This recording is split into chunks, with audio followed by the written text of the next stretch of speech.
Palabra de Dios en el Evangelio de Lucas, el capítulo 19. Y esta mañana quiero hablarles acerca del Señor Jesús llorando, azotando, amando, perdonando. Todo eso vamos a tratar de abarcar en esta mañana. El Señor Jesús llorando, azotando, amando y perdonando.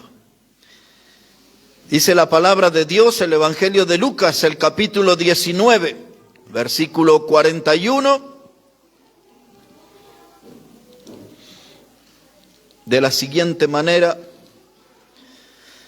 cuando llegó cerca de la ciudad y al verla, lloró sobre ella, diciendo: oh, si también tú conocieses, a lo menos en este tu día, los que es para tu paz, mas ahora está encubierto de tus ojos, porque vendrán días sobre ti, cuando tus enemigos te rodearán con vallado y te sitiarán, y por todas partes te estrecharán y te derribarán a tierra y a tus hijos dentro de ti, y no dejarán en ti piedra sobre piedra, por cuanto no conociste el tiempo de tu visitación.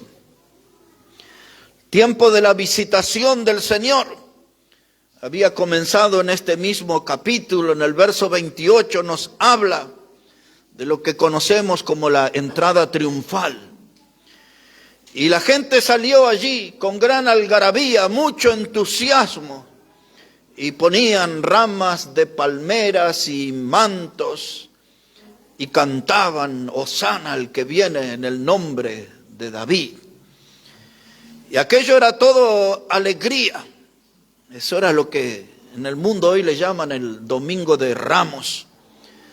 Pero esa misma multitud entusiasta, en el correr de esos días, de esa semana, iba a mostrar toda su hipocresía y se iban a volver en contra del Salvador, llevándolo hasta la cruz.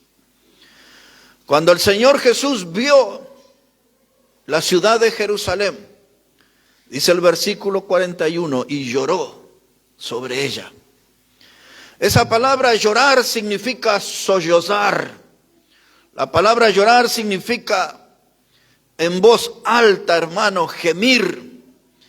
Es decir, que era un lloro audible que se podía escuchar.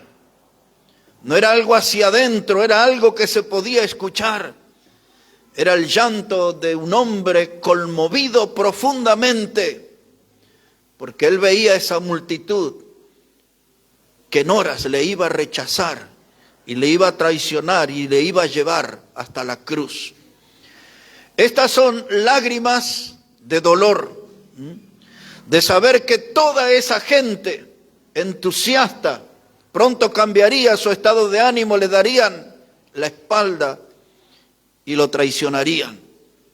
Las lágrimas de un pueblo, las lágrimas de una ciudad que despreció la bendición y que despreció el mensaje de salvación, el mensaje del Evangelio.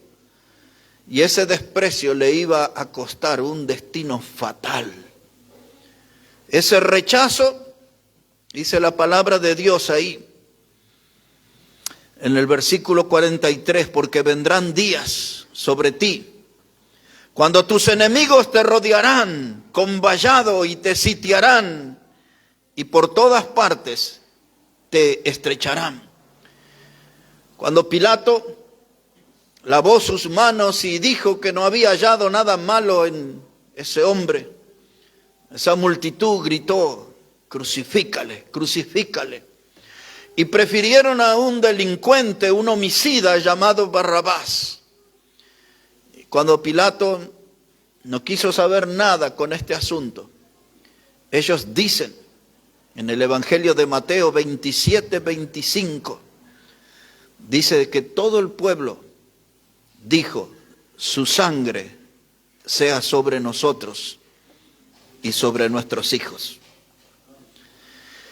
Y eso que ellos dijeron, hermano, era el principio de un destino fatal para esa nación.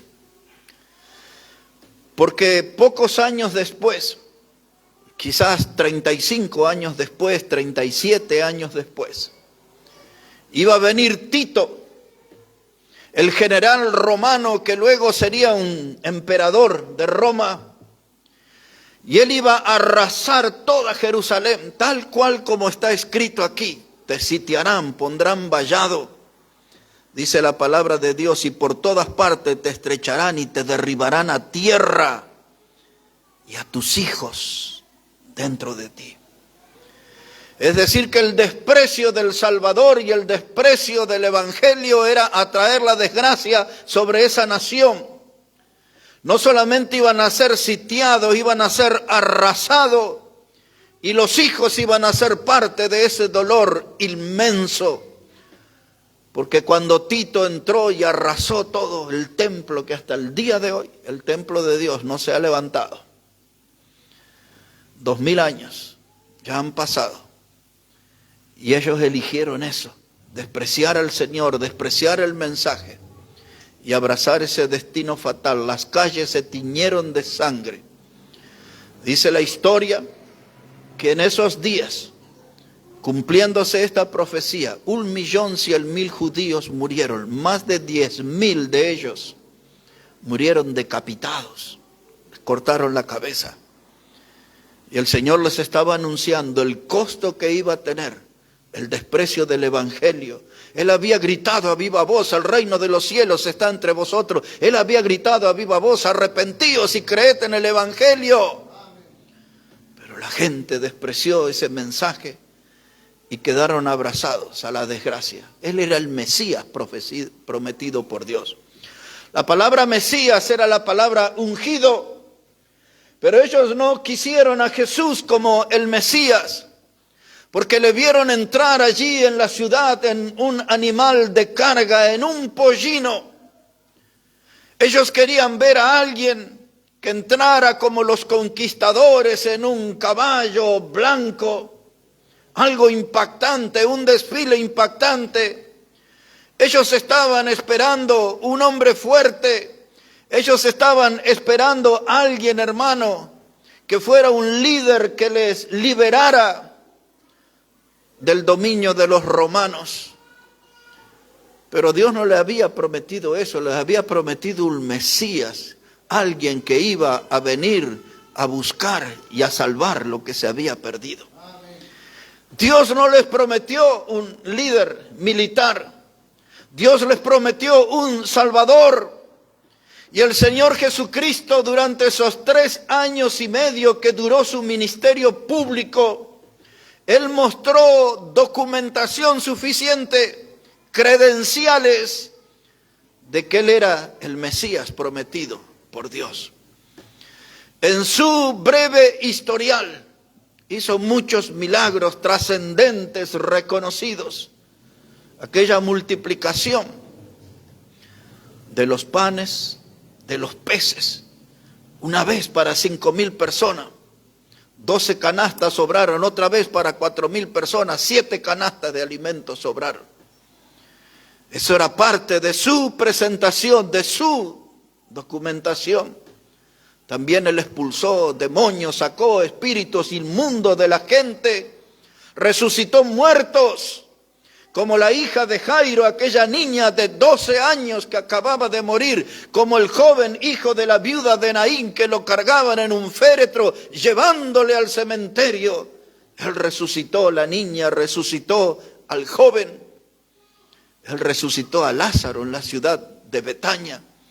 Eso era parte de sus credenciales de que Él era el Mesías prometido por Dios. Y semejante historial, hermanos, a favor del prójimo, porque Él vivió haciendo bienes, dice la palabra de Dios, pero Juan dice en el Evangelio, capítulo 1, verso 9, a lo suyo vino y los suyos no le recibieron. Le rechazaron, le cerraron las puertas del corazón. Y cuando él vio toda aquella incredulidad en la gente y se enfrentó a la ciudad y la vio y lloró por ella.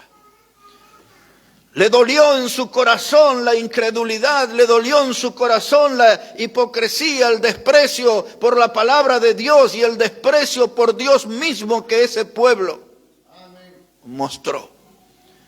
Y iban a venir tiempos difíciles sobre esa nación. Casi 2000 años andando por el mundo sin volver a ser nación. Recién, el 14 de mayo de 1948, casi 2000 años después, Israel volvió a ser nación. Desde aquel día que dijeron, su sangre sea sobre nosotros y sobre nuestros hijos. Deambularon por el mundo por una decisión equivocada, una decisión que afectó generaciones. Hace algunos años atrás prediqué un mensaje, una sola vez prediqué ese mensaje. Como 15 años atrás, tenía una pregunta al título, ¿por qué llora el rey? ¿Por qué llora el rey? Y cuando vemos a Jesús llorando, las razones son las mismas por las que Él sigue llorando hoy. El ver el corazón cargado de incredulidad, del ver un mundo que le da la espalda, que desprecia la salvación, que no considera la misericordia mostrada Él en la cruz a favor de los pecadores. Todavía Jesús, al ver las multitudes como ovejas perdidas que no tienen pastor, todavía Él sigue llorando. Dice aquí el texto otra vez, Lucas 19, ahora verso 43.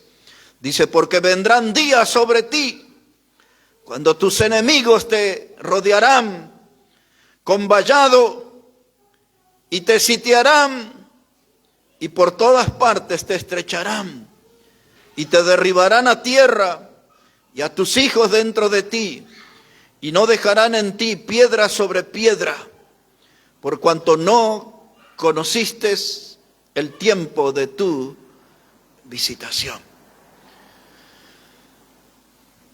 Solo quedó de aquella ciudad lo que hoy muchos usan en parte como algo turístico, el muro de los lamentos. Ese era el muro de lo que rodeaba el templo de Dios.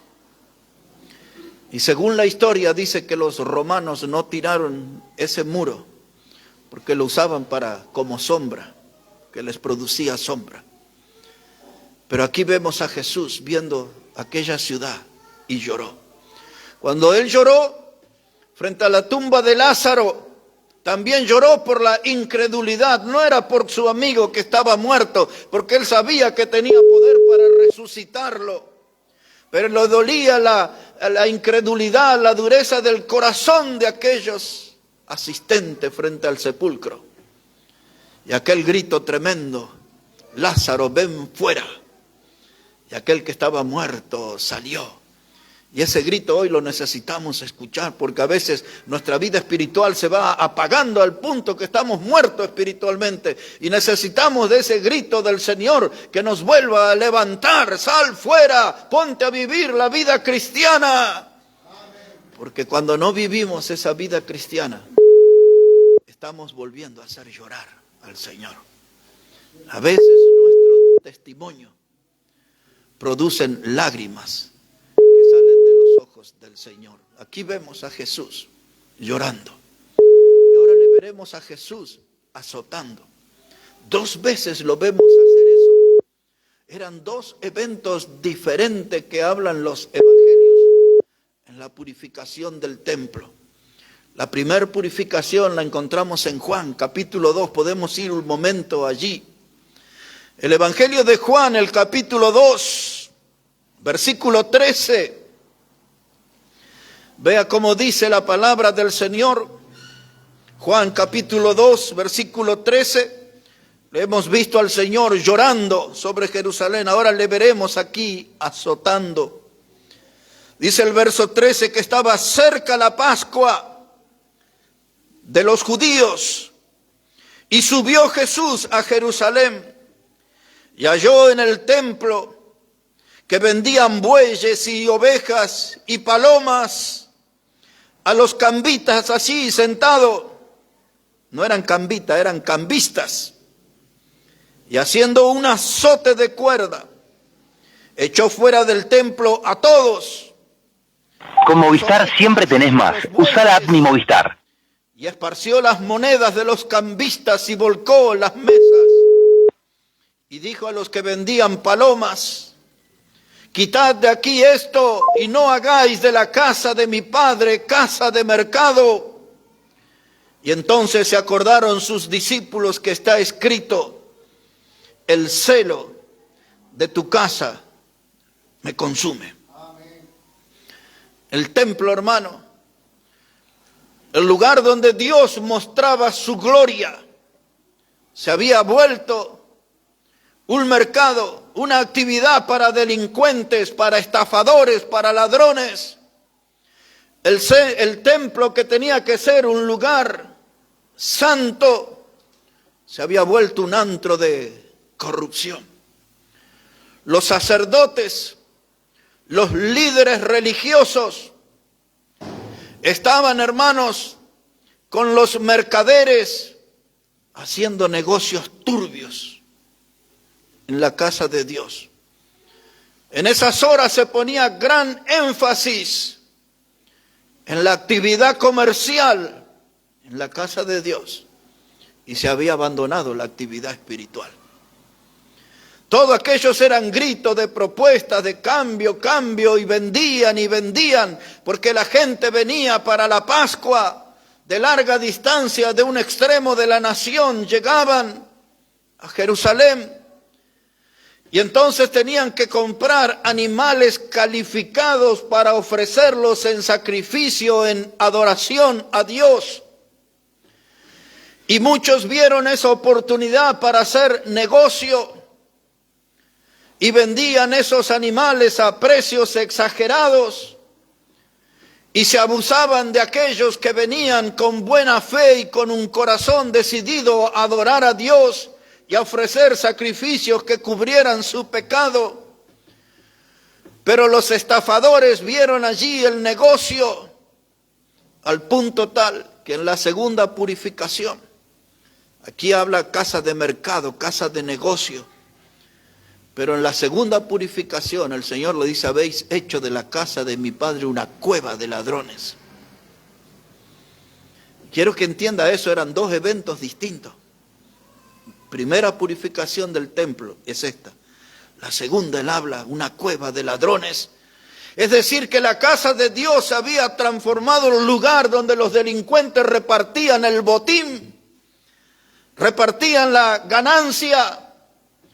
Aquello era un culto al materialismo. El nombre de Dios había sido olvidado, la palabra de Dios había sido olvidada. Todo aquello era una actividad comercial. Y el mismo pecado están hoy cometiendo otros delincuentes que a veces usan el nombre de pastores, de evangelistas. Y hoy también la casa del Señor se ha vuelto una cueva de ladrones. Y nosotros tenemos que ser cuidadosos en eso, porque no podemos ser parte de un fraude, de una estafa espiritual. La casa de Dios no puede ser una pantalla para que algunos hagan negocio. La casa de Dios es el lugar que está dedicado para honrar, exaltar, ensalzar, glorificar al Salvador, y no debe tener otro cometido que ese. Por lo tanto, hay una responsabilidad de cuidado, porque los traficantes del mal que aprendieron en esa escuela tienen sus alumnos en nuestros días desparramados en medio nuestro. Y tenemos que cuidarnos que esos alumnos no sean protagonistas. Tienen que estar al margen de la obra de Dios, porque la casa del Señor es un lugar santo, es una casa de oración, pues así lo había profetizado Isaías. La casa de Dios se ha llenado de almas que anhelan ganancias deshonestas. Pablo tuvo algo que decirle a Timoteo. Y en sus advertencias él le dice en el capítulo 6 de la primera carta y en el versículo 5, Pablo le dice: aquellos que utilizan la piedad como fuente de ganancia apártate de los tales. De modo que cuando vea a alguien con pretensiones de ser calificado como un pastor, un evangelista, un predicador, y es alguien que usa la piedad para su riqueza personal, para su bien personal, Pablo dice, apártate de los tales, no tenga nada que ver con ellos. No seas un cautivo, no seas una víctima de esos estafadores que andan por todas partes. Porque si el Señor viniera hoy en carne y hueso otra vez, yo creo que un látigo no sería suficiente para limpiar su casa. Dice que Él preparó ahí las cuerdas y estaban ahí los que vendían los bueyes y las ovejas. Y quiero que note algo, ahí aparece la palabra palomas. Y la paloma era la ofrenda que hacían los pobres. Así estaba establecido en la ley del Antiguo Testamento. El que no podía sacrificar delante de Dios un buey, un cordero, entonces podía sacrificar una paloma, y esa era la ofrenda de los pobres. Y esa presencia de la palabra paloma quiere decir que esos estafadores, esos mercaderes, no tenían ni consideración de los pobres, abusaban de ellos también. Así estaba la casa de Dios en esos días. Y ahora estaban los cambistas. El estilo como ese que usted ve allá en Villazón o en Yacuiba, cambio. Tantas veces los oímos. O si va al centro de la ciudad de Buenos Aires, por Florida, La Valle, ahí andan, cambio. Después, con tiempo, usted puede mirar ahí en su casa. En el libro de Éxodo, en el capítulo 30, y del versículo 11 al 16, se deja asentado un principio, que había una clase de ofrenda que se daba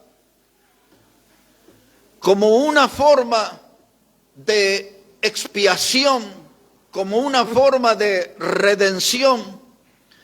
Era la única clase de moneda que podía circular en el templo, se llamaba siclo. Y ahí en el texto que le dije, Éxodo 30 del 11 al 16, explica todo el proceso. La gente que venía tenía que comprar el siclo, y esa moneda era la que se ponía como ofrenda y servía como expiación, es decir, que era algo que iba a cubrir mi pecado. Esa moneda era fabricada en el templo.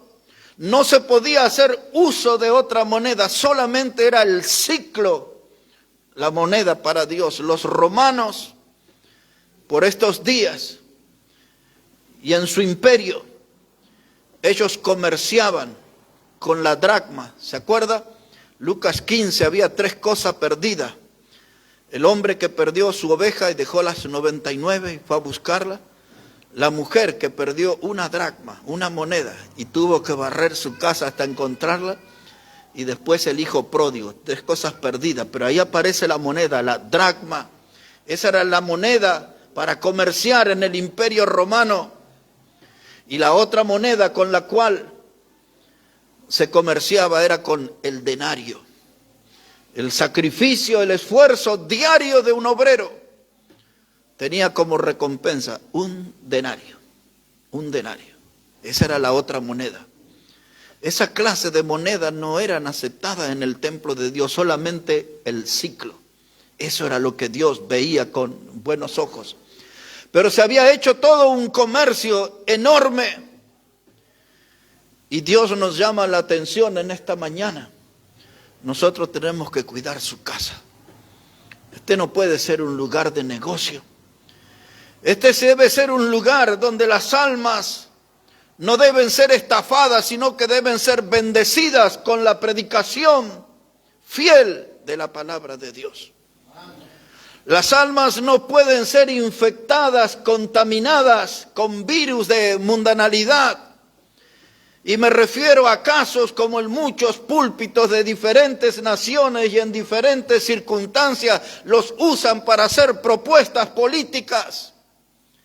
Y hasta muchos invitan a los políticos y le dan los púlpitos para que le hablen al pueblo de Dios. Esa es una forma horrenda de contaminación de la casa de Dios, porque en la casa de Dios el centro debe ser su palabra debe ser predicada, su palabra debe ser explicada, no otra cosa. Y nosotros tenemos que cuidar eso, porque cuando esa bacteria de la mundanalidad gane un lugar en nuestro púlpito, entonces la casa del Señor se va a ir transformando en una cueva de ladrones. Y los hermanos no serán hermanos, serán cómplices de una gran estafa. Y no podemos ser parte de eso. No podemos arruinar nuestra vida prestándonos a eso. Y entonces se despertó esa ira en el Señor. Y algunos dicen, ven que Jesús pecó. Él no pecó. Él cumplió aquella palabra de Isaías que decía, el celo de tu casa me consume. Esa ira es lo que nosotros llamamos una ira santa, de la que habla Efesios capítulo 4, versículo 30, donde Pablo dice, airaos, pero no pequéis. Pues esa es la clase de ira. Una ira que no estaba contaminada de pecado. Él estaba ahí luchando por la santidad en la casa de Dios. Y esa es nuestra responsabilidad de cada uno de nosotros, de luchar para que siempre haya santidad en la casa de Dios. Yo sé que algunos dicen, no podremos porque no somos perfectos y no somos tan fieles y no somos tan buenos, pero tenemos que estar en esa pelea de que la casa del Señor debe ser un lugar santo, no una cueva de ladrones. No un lugar donde algunos hacen el negocio abusando y explotando de las almas. Debemos ser vigilantes y la palabra de Dios siempre debe reinar entre nosotros. Es lo que la Biblia nos enseña. Jesús llorando, Jesús azotando. Y quiero hablarle unos minutos del Señor Jesús amando. Vea cómo Él era.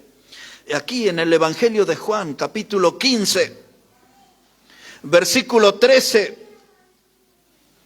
después que Él da ese gran discurso, una gran lección de que Él era la vid verdadera y nosotros los pámpanos, y habla de eso, de llevar fruto y más fruto y muchos frutos, y llega hasta exhortarnos que separado de Él nada podemos hacer.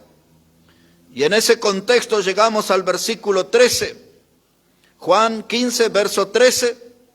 Dice Jesús, nadie tiene mayor amor que este, que uno ponga su vida por sus amigos. Vosotros sois mis amigos si hacéis lo que yo os mando. Dice el Señor, nadie tiene mayor amor. Él no estaba hablando del amor manifestado por otras personas.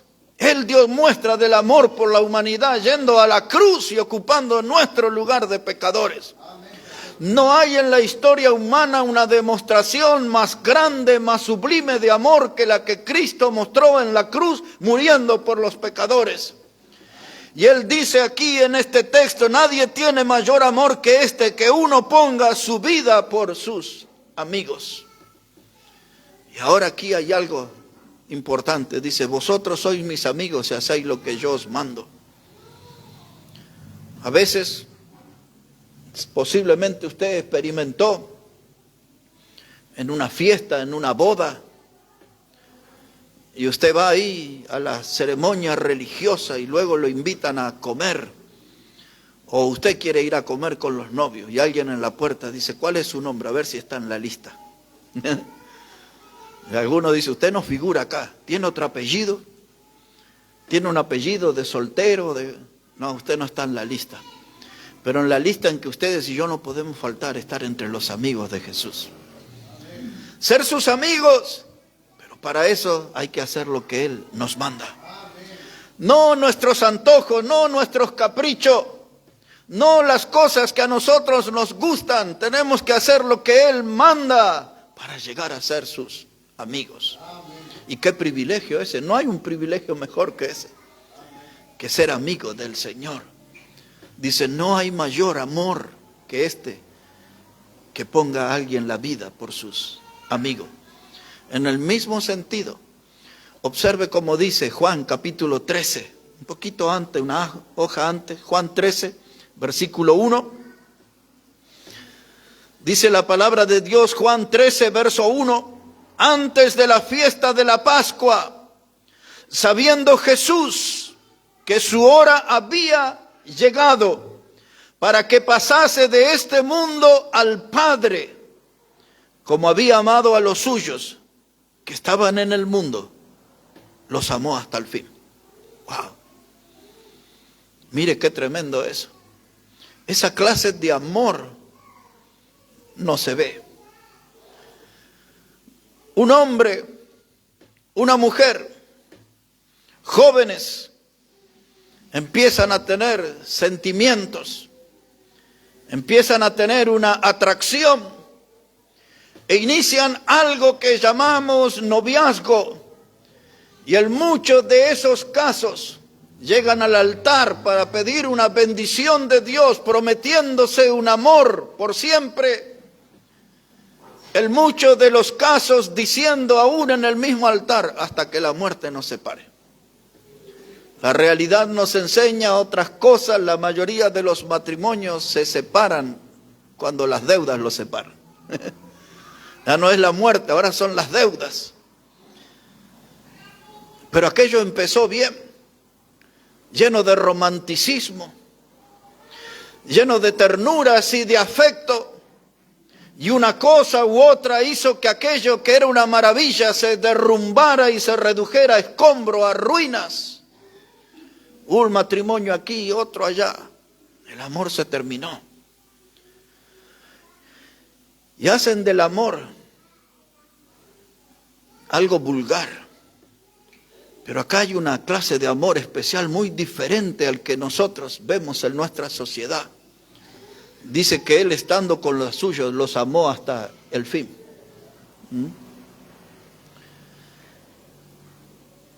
La señora a veces dice, no, ya no sigo con ese hombre porque era un atleta, mira, ahora es panzón, pelado, canoso, arrugado. El hombre dice, yo me casé con Barbie y ahora tengo a Barney a mi lado y ya no, se terminó. Y cosas así uno escucha. Pero este es el amor verdadero acá. Este es hasta el fin. Y déjenme explicárselo. Porque había un hombre que dudaba de él y de su resurrección. Se llamaba Tomás. Era un mellizo, no era único, tenía un hermano mellizo. Por eso le llamaban el Dídimo a Tomás. Dídimo quiere decir el mellizo.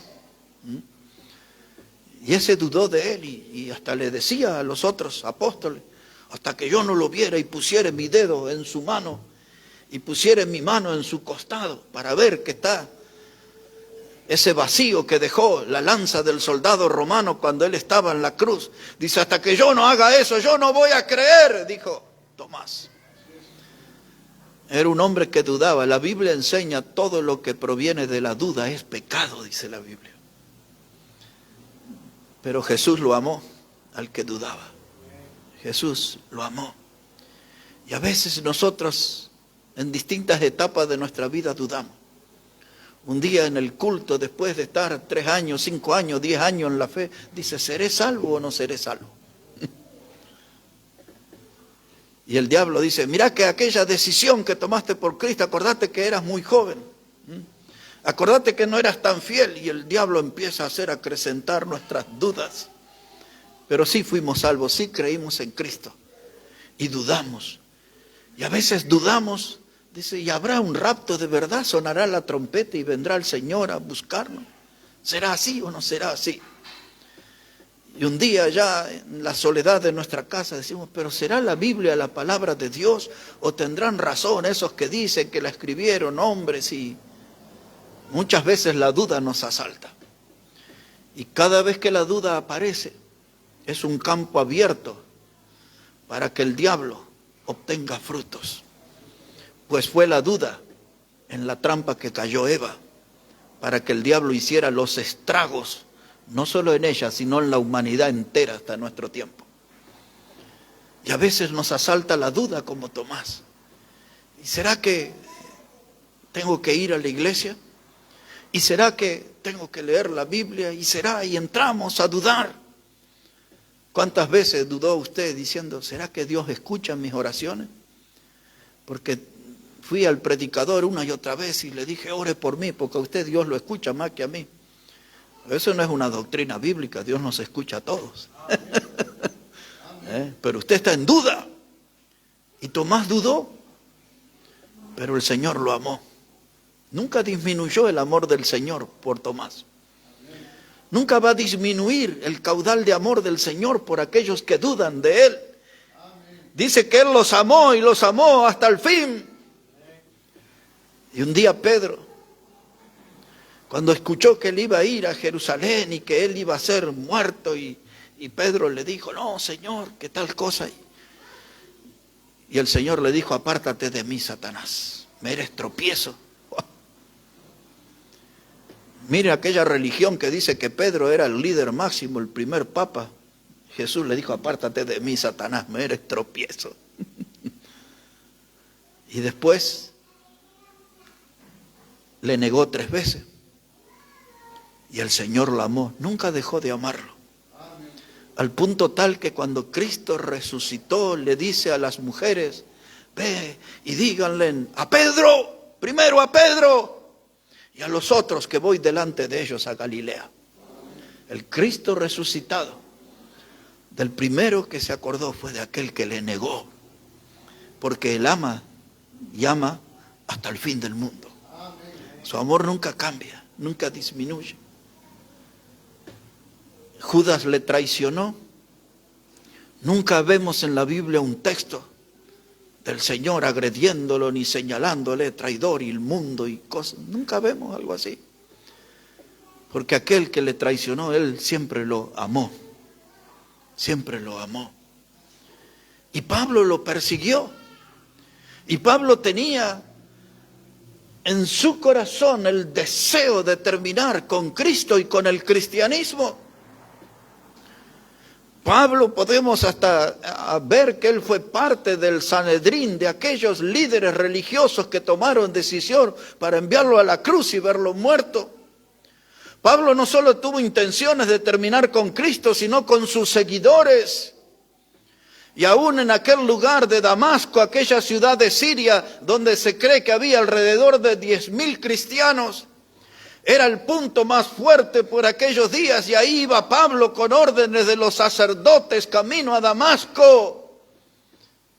Y Jesús lo amó y se le apareció en ese camino y lo salvó.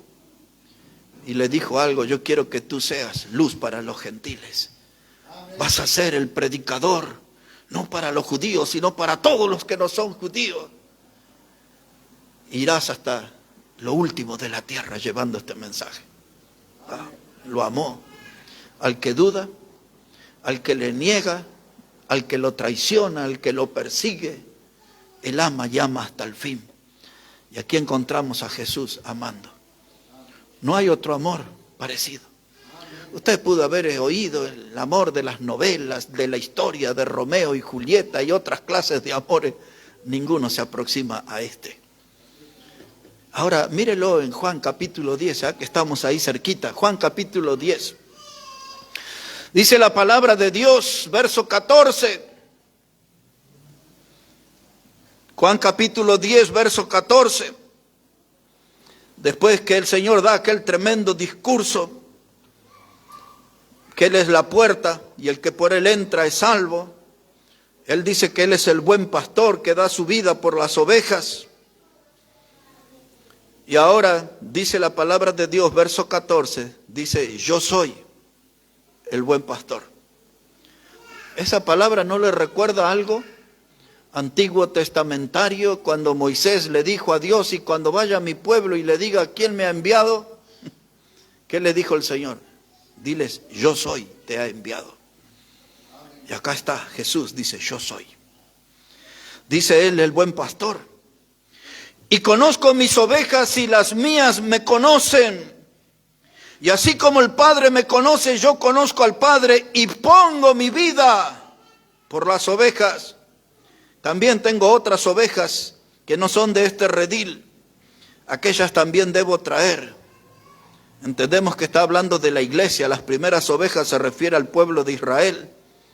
Y esas otras ovejas, entendemos que se refiere a la iglesia. Dice, también las debo traer y oirán mi voz. Y habrá un rebaño y habrá un pastor.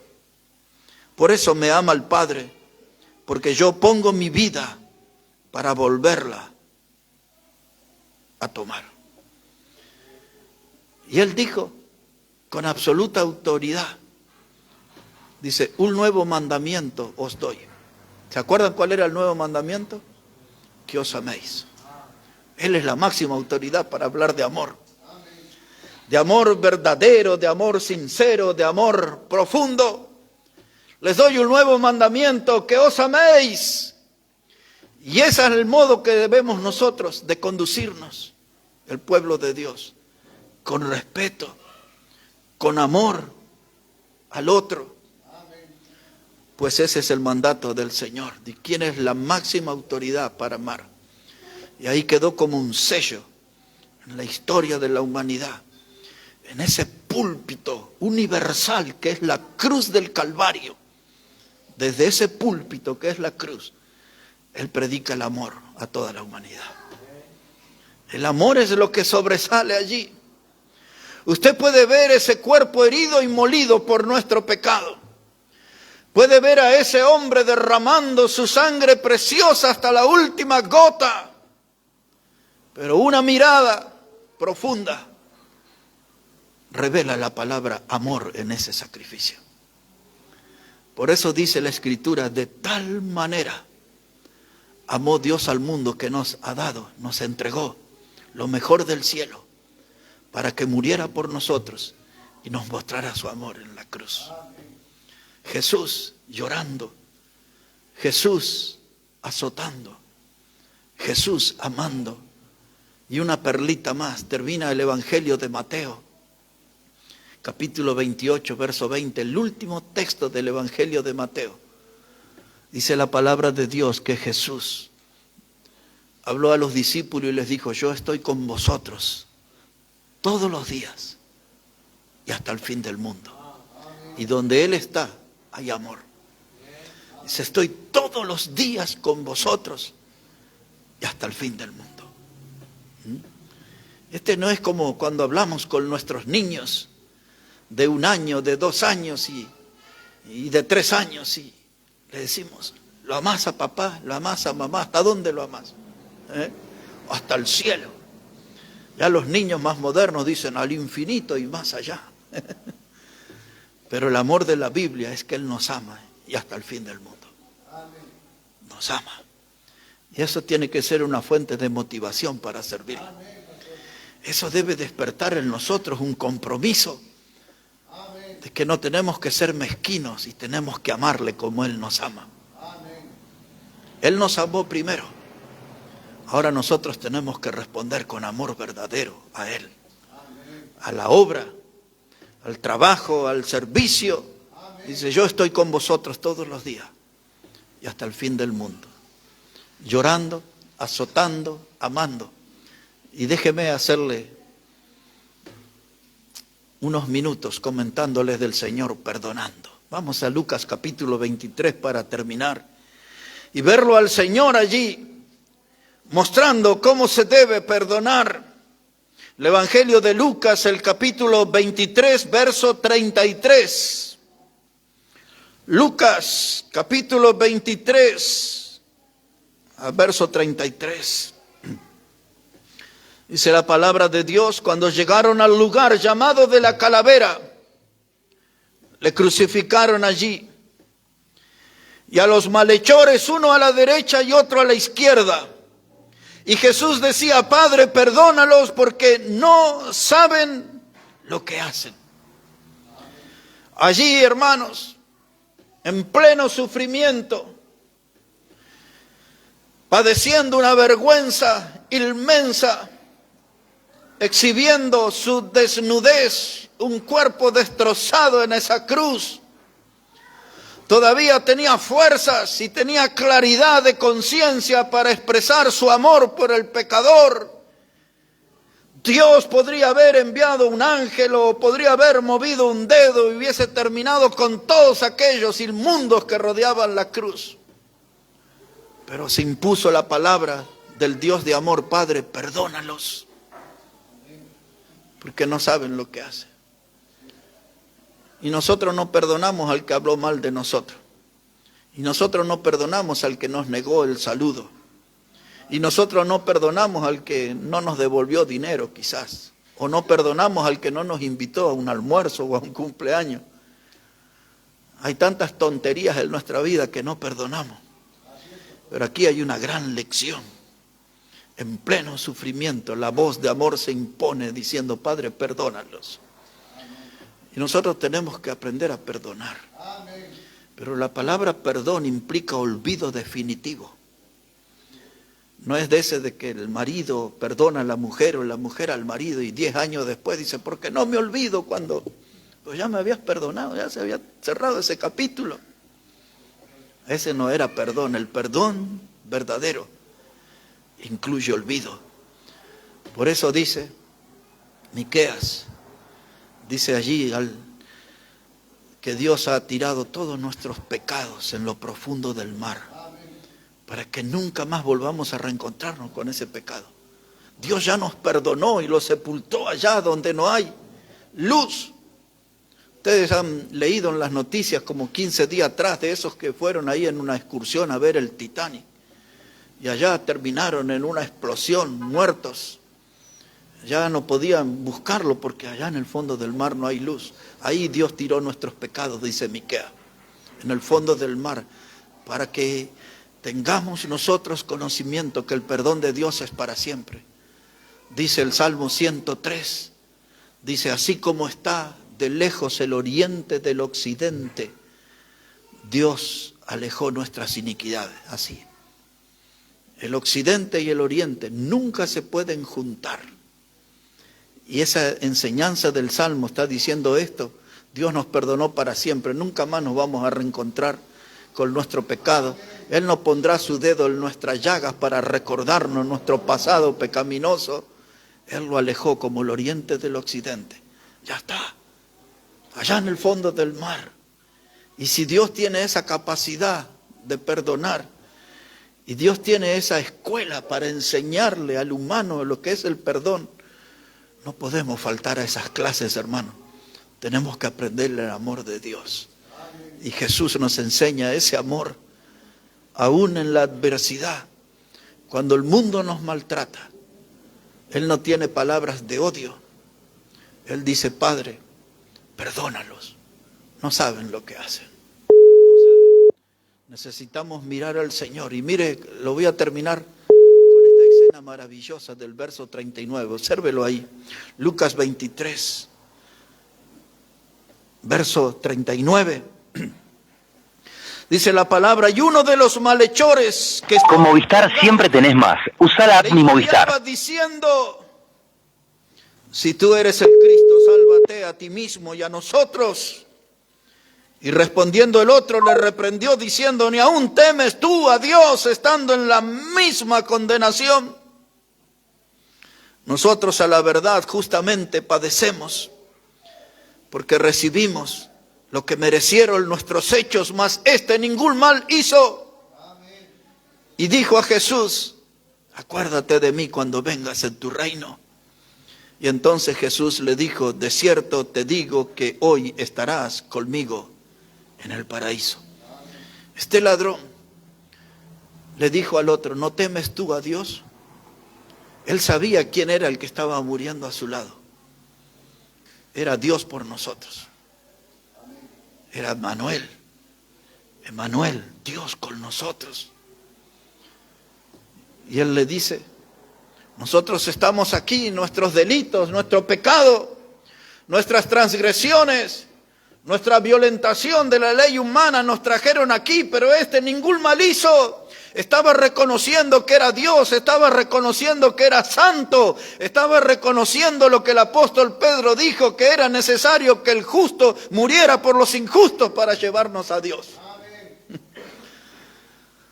Trato de imaginar el rostro de ese ladrón arrepentido, diciéndole: Señor, acuérdate de mí cuando vengas en tu reino. Yo sí creo en ti.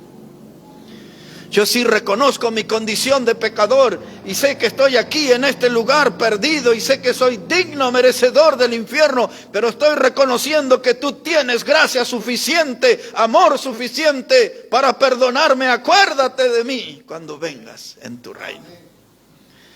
Y aquellas palabras, ya no pienso en el rostro de ese ladrón arrepentido, ahora pienso en el tono de las palabras de Jesús, el acento, esa dulzura y esa convicción que le transmitió. No te preocupes, ya hoy estarás conmigo en el paraíso.